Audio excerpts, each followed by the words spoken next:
দেখছিলেন crown cement সংবাদ শিরোনাম। এবার বিস্তারিত।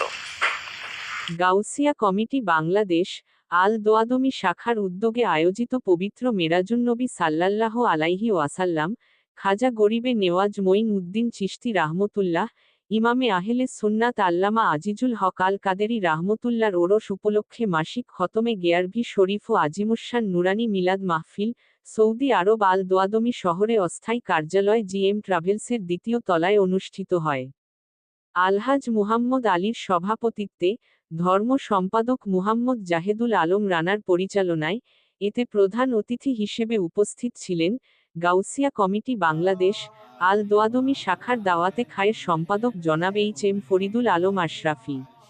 প্রধান বক্তা হিসেবে উপস্থিত ছিলেন হাফেজ মাওলানা কামাল উদ্দিন আল কাদেরি। মাহফিলের উদ্বোধক হিসেবে উপস্থিত ছিলেন গাউসিয়া কমিটি বাংলাদেশ সৌদি আরব আল দোয়াদমি শাখার সেক্রেটারি আলহাজ মুহাম্মদ মোহসিন খান।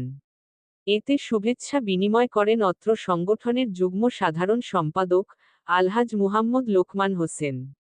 বিশেষ অতিথি হিসেবে উপস্থিত ছিলেন অত্র সংগঠনের সিনিয়র সহ-সভাপতি আলহাজ মুহাম্মদ খায়রুল বাশার, সহ-সভাপতি আলহাজ মুহাম্মদ জিয়া উদ্দিন, উপদেষ্টা মুহাম্মদ নূর হোসেন, উপদেষ্টা আলহাজ মুহাম্মদ আমিন লোকমান, গার্ল পেট্রোল পাম্পের সম্মানিত পরিচালক জনাব মোহাম্মদ রিফাত সহ আরও অনেকেই উপস্থিত ছিলেন।